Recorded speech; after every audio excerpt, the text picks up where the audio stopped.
Good evening, everyone, and welcome to another session of Monk Chat here with Empty Cloud Monastery.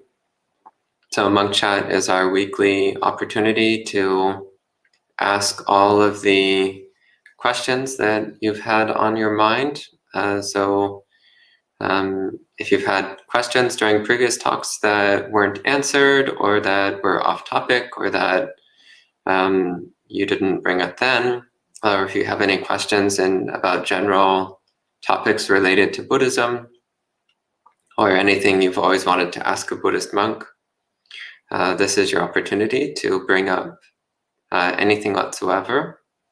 So especially lately, we've been having a number of monk chat sessions, which are specifically for monks to ask questions. So you might have extra questions which didn't get answered during those sessions, so you can bring them up now instead. So I don't see any questions coming up yet. So if no questions appear very soon, this may be a very short session. And also, of course, the monastery residents are welcome to ask questions if you have anything. So hello to Kumu and Mike.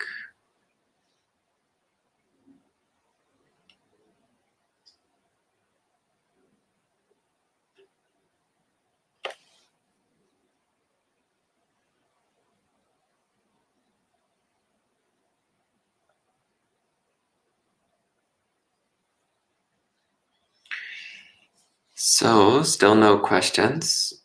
So if there continue to be no questions for another few seconds, then I'll have to conclude that there's not much interest. Here's a question.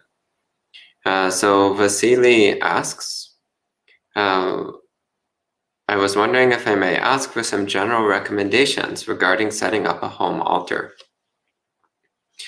Yeah, so the minimum requirement for an altar is, of course, some kind of Buddha image, or also a Bodhisattva image is also okay, though Buddha image is the most traditional.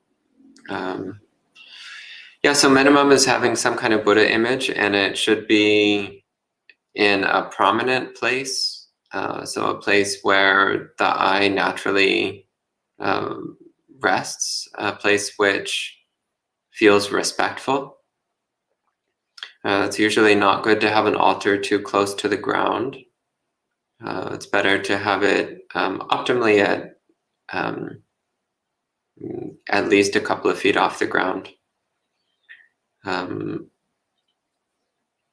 Things to put on the altar, again, respectful things. Common things include flowers, candles, incense.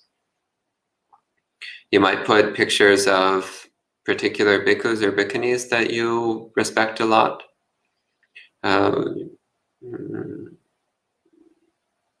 Generally speaking, I recommend keeping an altar relatively simple and uncluttered, and it should have things on it which are either a direct reminder of Buddha, Dhamma, and Sangha, or which are respectful offerings or accompaniments to a Buddha image.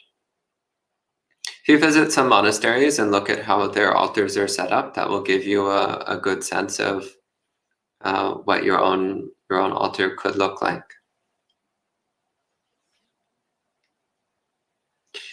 Then Kayla says, yesterday you mentioned daydreaming during a break between meditations on retreat can be unwise or unhelpful.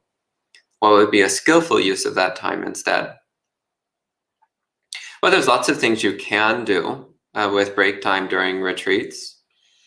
Actually,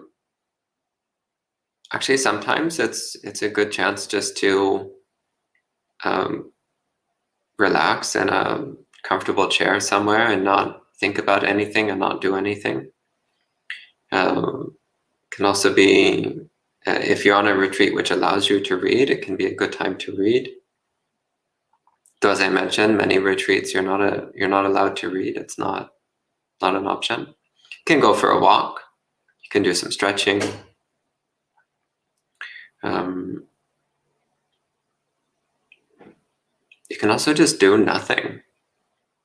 So doing nothing is not the same as daydreaming. Doing nothing means doing nothing at all, not even daydreaming.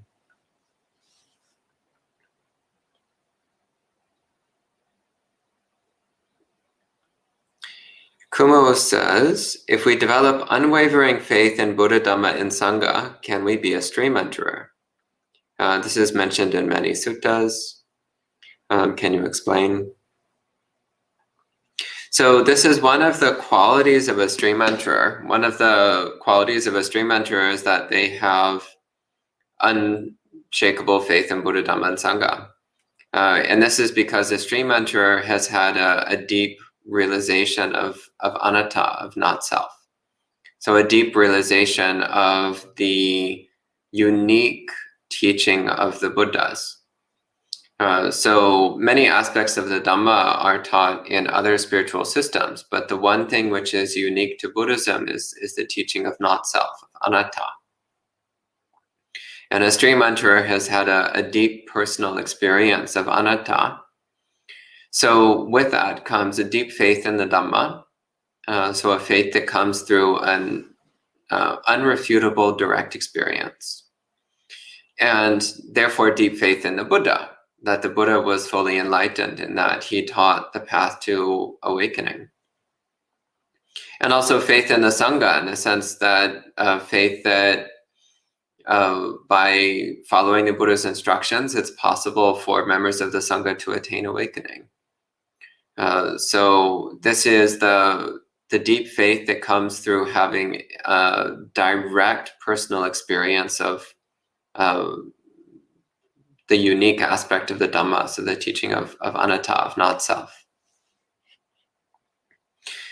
So a lot of people have strong faith in Buddha, Dhamma, and Sangha, but if you're not yet a stream enterer, then your faith is not yet unshakable. It's not yet unwavering.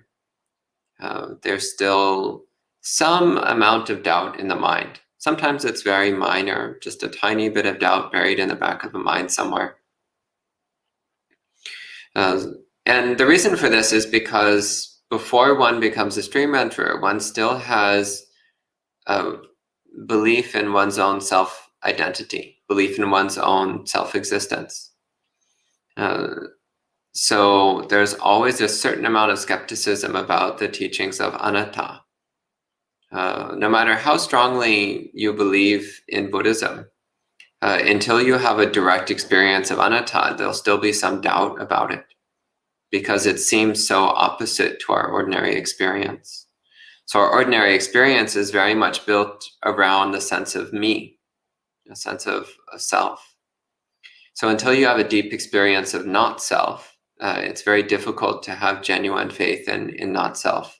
And without genuine faith in not self, it's hard to have genuine faith in Buddha, Dhamma, and Sangha. Then Mike asks, is viraga the goal of insight meditation? How can viraga be developed without it turning into apathy? So is viraga the goal of insight meditation? Well, technically the goal of insight meditation is awakening. Bodhi, in Pali it's called bodhi, or vimutti, which means liberation. Viraga is the immediate precondition. So the Buddha said, Nibindang virajati, viraga vimuchati. So disenchantment, nibbida. Disenchantment produces dispassion, viraga, and dispassion produces liberation, vimutti. So nibindang virajati, viraga vimuchati. So insight meditation then is a way of cultivating disenchantment, which produces dispassion, which produces liberation. So viraga or dispassion, viraga literally means the absence of raga, the absence of passion, the absence of lust, the absence of craving, the absence of desire. And it's quite different from apathy, because apathy is when you you want to avoid something. You want to avoid an experience.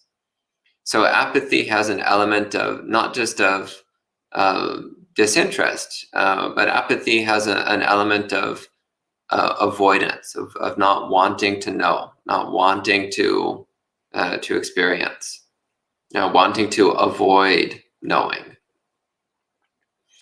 So with Buddhism, we're actually trying to understand the nature of experience, but we're trying to not react with desire or aversion to any element of experience. So viraga then is the mind which is completely non-reactive. It's the pinnacle of equanimity, which is quite different from apathy. So again, apathy has an element of aversion, of resistance, of wanting to avoid knowing. Whereas viraga, upekkha, these have a quality of serene awareness, which is not the same as apathy.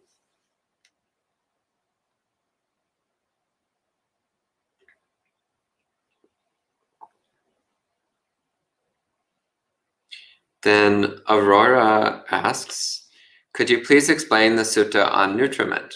What are contact, mental volition, and consciousness nutriments for?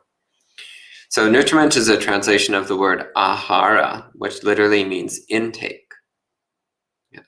So it's what you take in to your body and to your mind. Contact, mental volition, and consciousness are what we take into our mind. And just as the food that you take into your body is what becomes the basis for your body, in the same way, what you take into your mind is what becomes the basis for your mind. So, for example, if you're constantly watching a TV show, then that's the food for your mind. That's what your mind will be constantly taking in. And that then becomes the basis of your thoughts, your emotions, your habits, your reactions. And they'll be based upon what you're constantly taking in. So this is one reason why it's very important to be careful what we put into our mind, because what we put into our mind will shape it. So, for example, even if you're a nice person, if you're constantly putting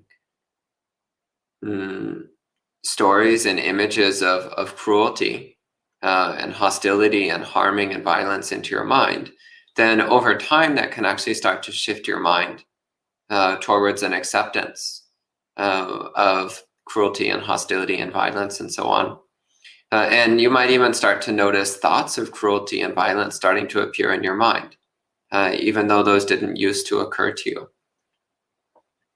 So you do need to be careful.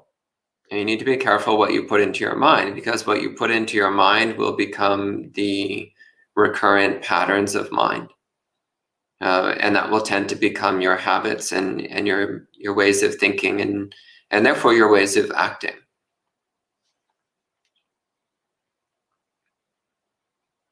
And Anne says, I have chronic pain that requires me to stretch from time to time to ease the pain.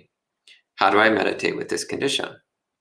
Well, stretch between periods of meditation.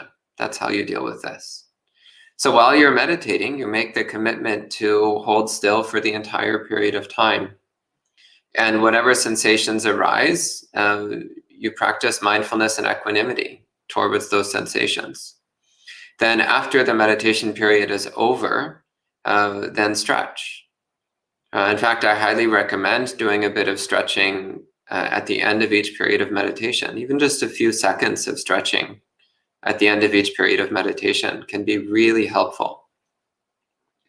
And during meditation retreats, when you're doing many, many hours of meditation throughout the day, it's very good to stretch during the break times, to spend a few minutes stretching, especially the parts of the body that tend to become tense or sore during meditation.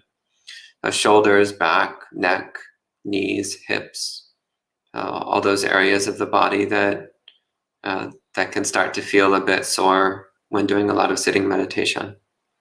But yeah, it's very important. If you want to have good meditation, it's very important to hold still during the period of meditation. Try not to move at all. Stretching can wait until later. Pain is just pain. Pain is not significant. Pain itself is not a problem. Just don't make it a problem.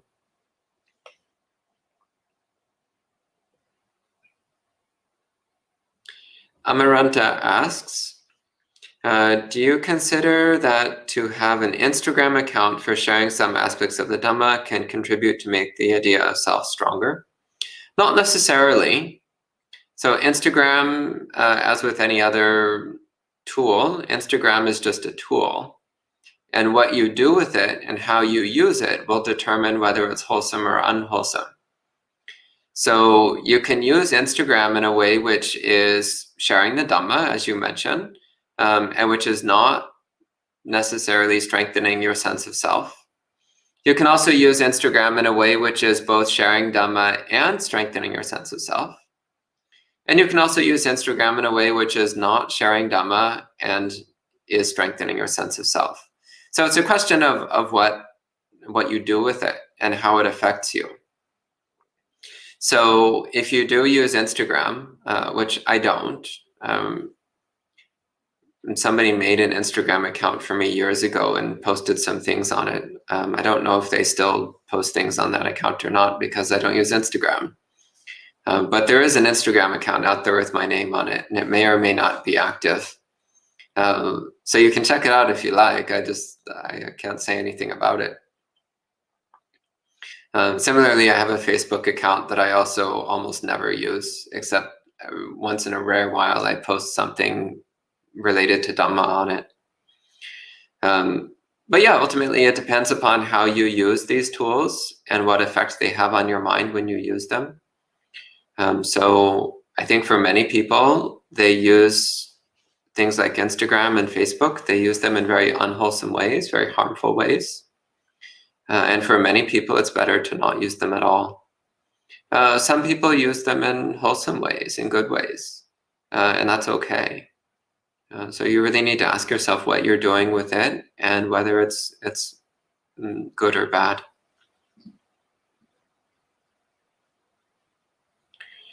Then Kumu asks, in insight meditation, what is the level of samadhi or mindfulness / clear comprehension that we need to have? When we think about the Dhamma, the mind tends to fluctuate for thinking and pondering. So first off, samadhi is not the same as mindfulness and clear comprehension. You can have mindfulness but not have samadhi. However, samadhi as defined by the Buddha necessarily has mindfulness. So samma samadhi necessarily has mindfulness. But you can have mindfulness without much samadhi. So what level of samadhi do you need to have for insight meditation? Well, the Buddha actually recommended jhana. He recommended 4th jhana for insight meditation.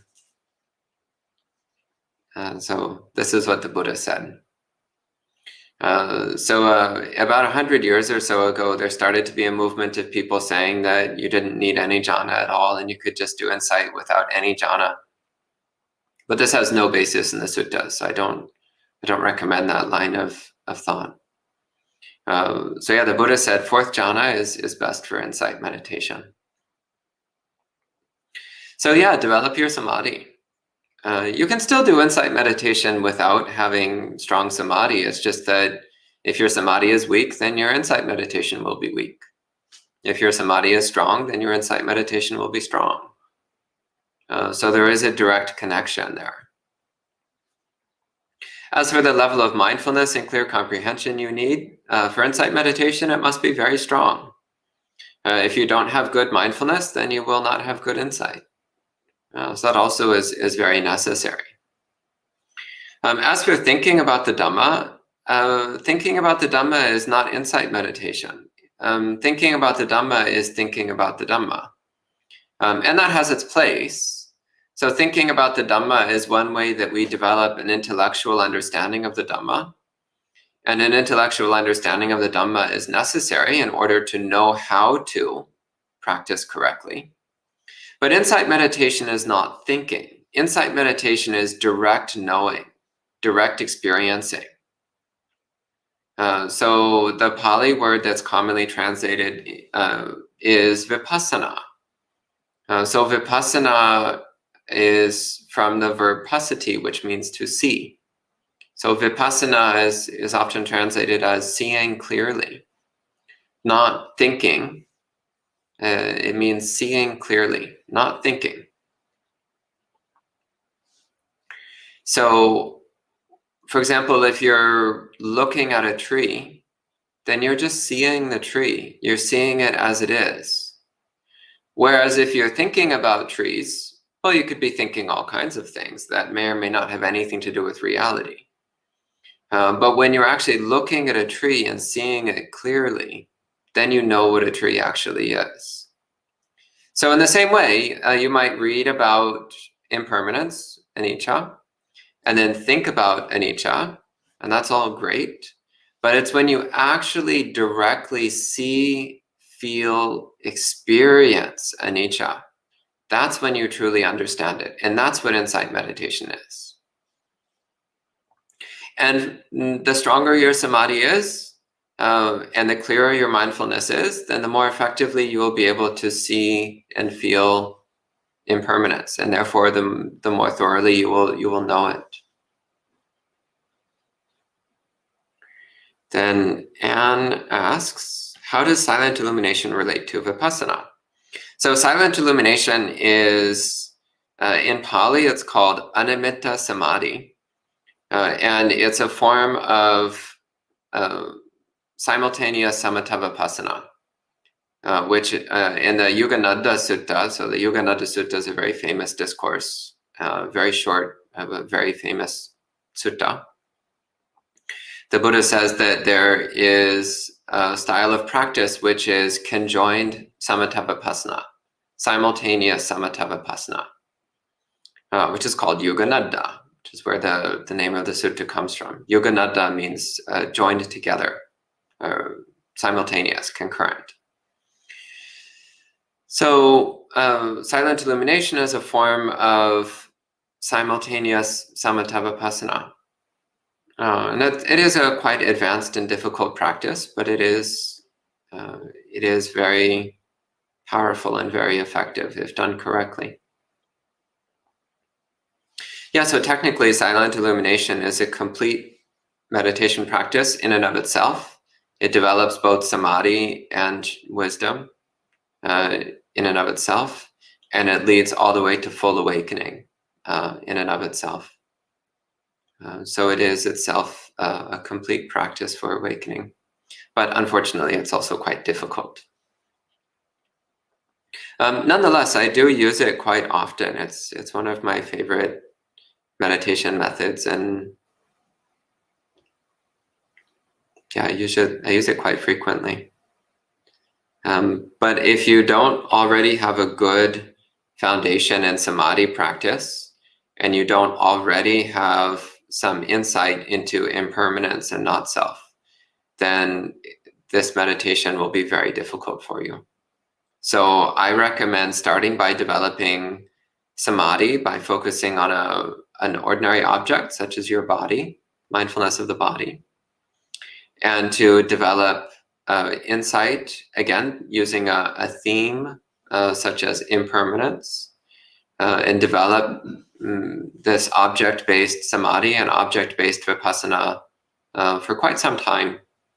And then you can do animitta samadhi, so objectless meditation, and have some success with it.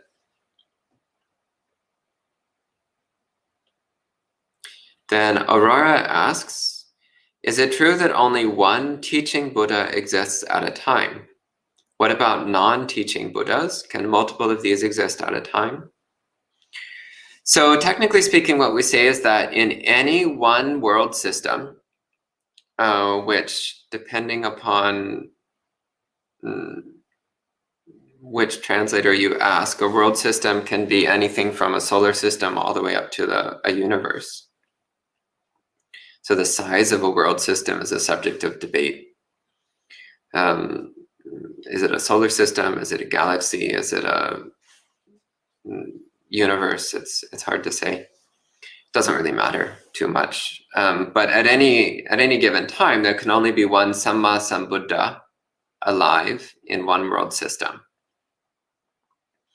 So there can be many, many awakened beings, but the other awakened beings would not be Samma Sambuddhas. They would be arhants.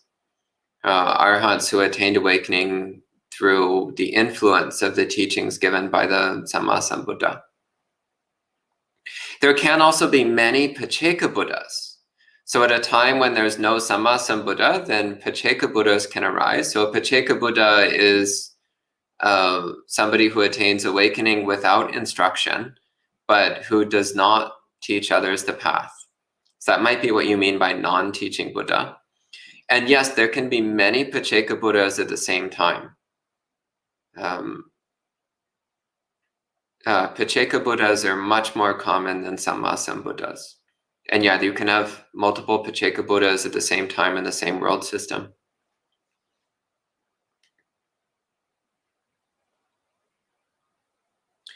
Then Ocean Blue asks, I've been having a difficult time meditating because of my obsession with a goal related to applications. I have so much anxiety from this. Would you recommend any suggestions?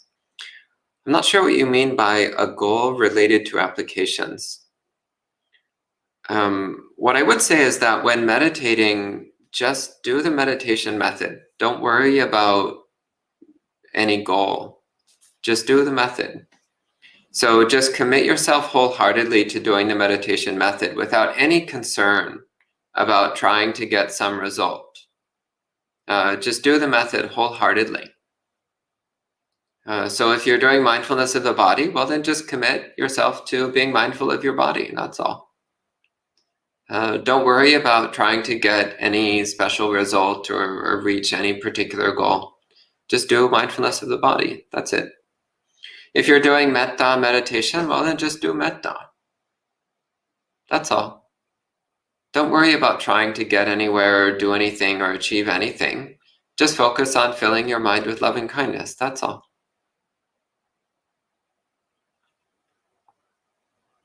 Yeah, don't worry so much about goals. If you just do the method, then progress will happen all by itself. You only need to focus on doing the method. So my recommendation is relax. Don't worry about goals or results. Just focus on doing the meditation methods. Progress happens all by itself.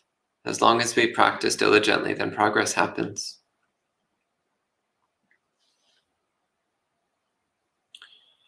So that's the last of the questions from online. Any questions from the residents? No? Yeah. Earlier this week when you were discussing the Dhammapada, you said the titles came later of the chapters. Was the Dhammapada, do the chapters exist without the titles prior to? No. So Yanza is asking, do the Dhammapada chapters, so the verses being put together in those chapters, was that from the time of the Buddha? And the answer is no.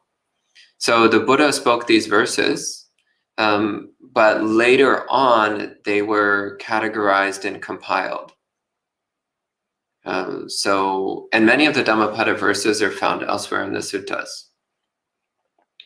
So they weren't necessarily spoken, like it's not like the Buddha sat down one day and he was like, now I'm going to teach the chapter of the pairs, and spoke all the chapter of the pairs. It wasn't like that. Rather, at different times, the Buddha would make these poetic teachings. And at some point, then people were like, okay, here's a bunch of them, which were all pairs of teachings. Let's put all of those in one group. This is a bunch which has to do with flower metaphors and imagery. Let's put all those in another group. So that was done later. So this is actually the case with the whole Sutta Pitaka. So the Buddha gave teachings whenever he did, under whatever conditions made sense. And then later on, people gave titles to the different discourses and compiled them into groups grouped them together in the way that made sense to them at the time. And that also changed over the first few hundred years of Buddhist history. So there was already a categorization system that was present at the time of the Buddha. It's mentioned in a few suttas. But that categorization system hasn't been used in more than 2,000 years. The categorization system we use is one that was developed theoretically about 300 years after the Buddha. So there's the exact history of the first 500 years is a little blurry. But somewhere in those first 500 years is when they formulated the current organization system of the Tipitaka, and then decided like where to put the different suttas and how to arrange them and what titles to give to the different discourses and so on. So it's important not to take the titles and chapter groupings too seriously, and instead try to focus on the meaning of what the Buddha was saying and how to understand and apply that meaning to our lives. That's what's really important. Okay.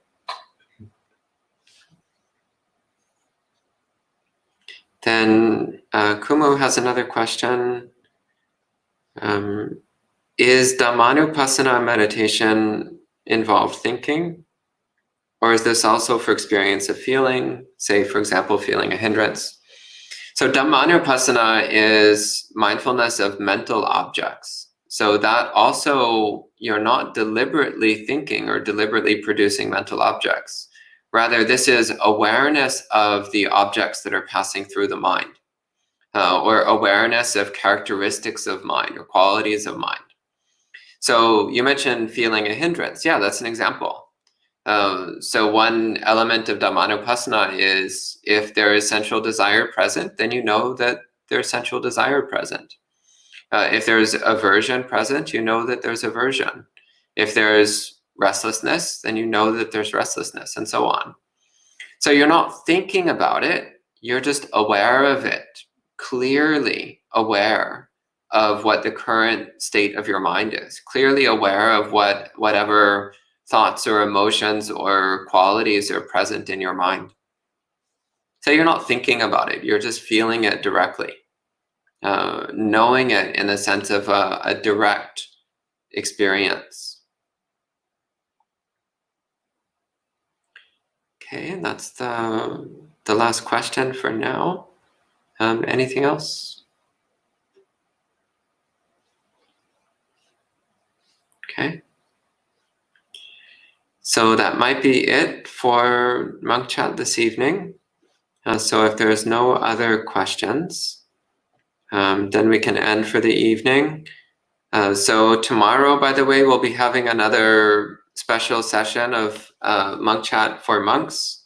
So tomorrow evening at the same time, we'll be having Monk Chat with Ajahn Brahmali, so one of the senior Australian monks from the Ajahn Chah tradition. So there'll be a panel of monastics asking him questions, but also if there's time, we'll take questions from the general audience as well. So please join in at the usual time. So here's another question. So before we end, here's another question. Andre asks, how can we get young people interested in meditation? From my experience, most people are only interested in Buddhism as they get older. Well, I started when I was 17, so I don't know if that counts as young. So getting young people interested, well, that's not really a problem as far as I can tell. Also, I've lived at a number of different monasteries which had lots of young people. Honestly, I think that young people these days, they're interested in genuine, authentic Buddhism. And actually what disinterests young people is the excessively secularized, psychologized, sanitized, modified, commodified, capitalized form of meditation that's becoming common these days. That definitely doesn't seem to appeal so much to young people. But oddly enough, it does seem to appeal strongly to middle-aged and older people. How do you get young people interested in meditation? Teach them the real, genuine Dhamma that the Buddha taught, because it's timeless. And it applies to everyone, regardless of their age, regardless of their education level, regardless of their wealth level, regardless of their social status, regardless of their nationality. The Dhamma the Buddha taught is universal. So you don't need to modify or to change it in any way. You just need to apply it as it is. Teach it as it is. And Andre continues, some young people are either born with a devotion to Dhamma, or due to some illness or depression, they seek Dhamma to help them heal. But most young, healthy people sometimes believe they are not suffering. Yeah, there's a lot of delusional people in the world. The only people who are not suffering are enlightened beings. So only arhants are not suffering. Everybody else is. So people who believe they're not suffering, they're just delusional. And at some point, they'll either face their own delusion or they'll die confused and be reborn and continue suffering. So you can't force somebody to be interested in Dhamma. They have to want to be interested in Dhamma. They have to want to practice Buddhism. You can't force it on someone. So what you can do is you can teach people the Four Noble Truths. And it is important to explain what dukkha means. Often when people say, I'm not suffering, it's because they think that suffering means extreme agony and torment. And it's like, well, yeah, I mean, I don't suffer either, if that's how you define it. But I do have dukkha. I have lots of dukkha. So it's important to clarify that dukkha also means the most subtle feeling of discontent. Like that little feeling that something's not quite right. That's also dukkha. And if you start paying attention to your mind, you'll realize you have that pretty much all the time. Sometimes it's quite mild, and sometimes it's quite strong, but the feeling of dukkha is always there in the mind of an unawakened being. So even just talking about it and turning my attention, I can feel it. A little subtle feeling like a needle in your mind, that little persistent discomfort. Like a pebble under the sheets when you're trying to sleep. You can't quite get it out. Or sand in your shoe when you're walking. Like there's just this subtle discomfort in the mind.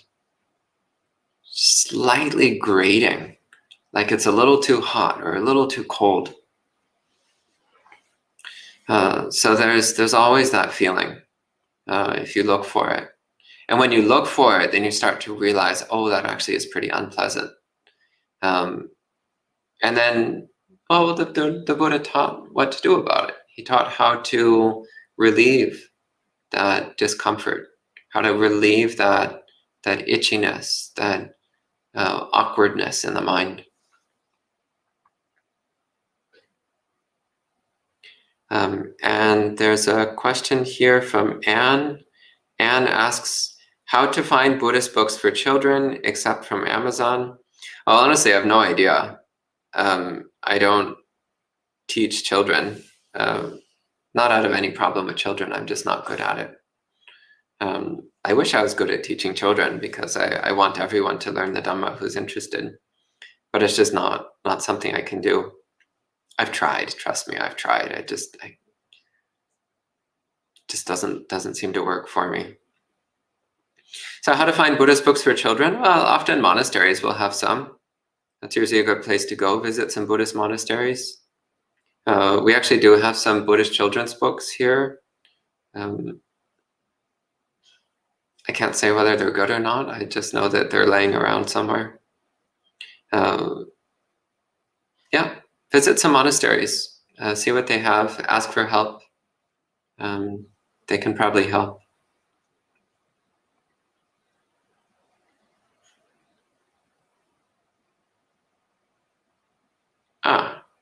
Here's another question.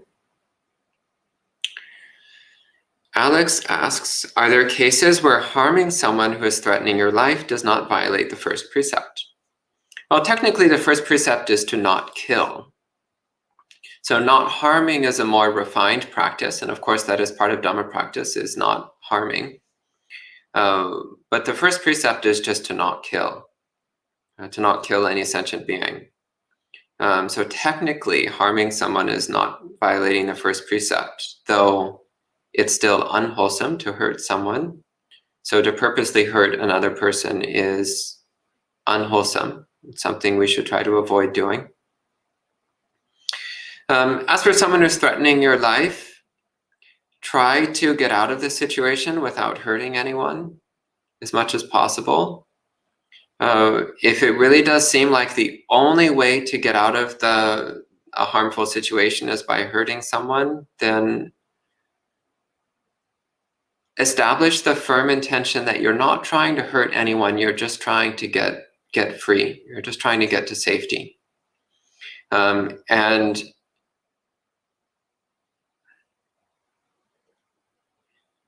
But don't fool yourself. If you do intentionally hurt someone, then that is bad karma. There's no getting around it. So even if you're doing it for a good reason, it's still bad karma. So hurting somebody with a good reason, such as escaping for your own safety, that's much less harmful than hurting someone just because you like hurting people. So it's more mild, but it's still producing bad karma to hurt someone. So really try not to as much as you can. And if you do hurt someone in the process of escaping a harmful situation, then bring up a sense of remorse, a sincere repentance for the harm that you've done. Dedicate merit to the person that you hurt. Have metta for them, genuine compassion for them. And make a firm resolution that you're going to try not to hurt people in the future. Yeah, I mean, those are difficult situations. It's very awkward to be in a situation where you really feel like your only option is to hurt someone. So I hope you never have to face that kind of choice. Because in those situations, there really is nothing you can do except either let yourself be hurt or generate bad karma. So that's not the kind of choice that I would wish for anyone to have to make. Then an anonymous Facebook user asks, can my passing of merits to a person help the person slowly develop a Bodhi mind? Technically, no.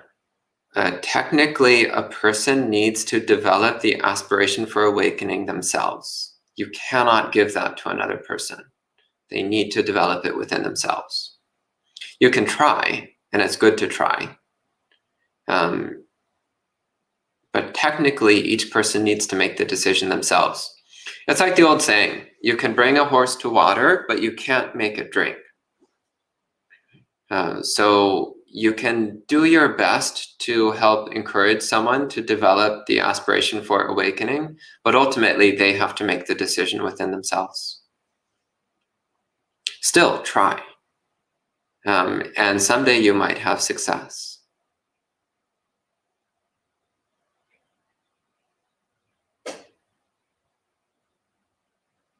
Then Ocean asks, can there be negative karma for someone who works in the military but does not do combat, such as infantry? Perhaps a role like logistics or administration? That's a complicated question. Ultimately, it comes down to one's intentions. So why are you in the military in the first place? Why are you doing the job that you're doing? So if you're doing it with the wish, may this help the soldiers kill people, then that's bad karma. Even if you're doing something seemingly harmless like administration. If you're doing it with the intention to help the other soldiers hurt people, then that's bad karma.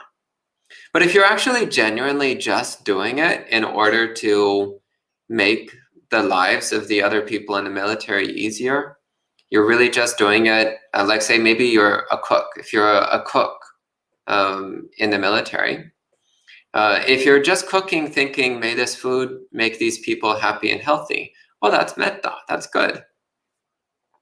But if you're thinking, may this food help them kill people, that's bad. So the exact same activity can be either good or bad depending upon your motivation, depending upon your intention. So this is why the Buddha said karma is intention. So our intention is what determines whether it's good or bad. And generally speaking, I recommend not joining the military because if you're in the military, you will be faced with morally awkward choices. So it's better just to not put yourself in that situation.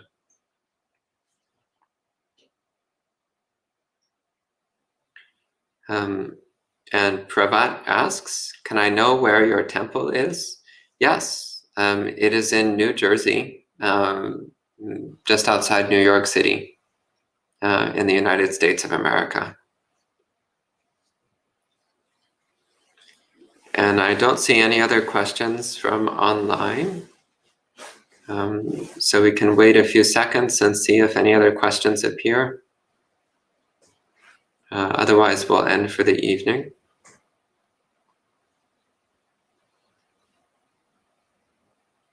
So I'm not seeing any other questions.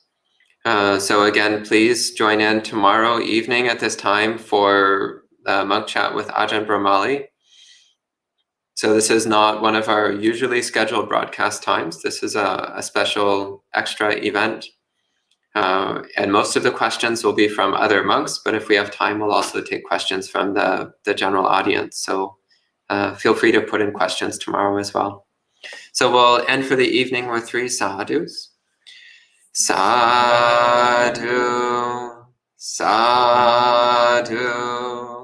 sadhu. And we'll see you next time.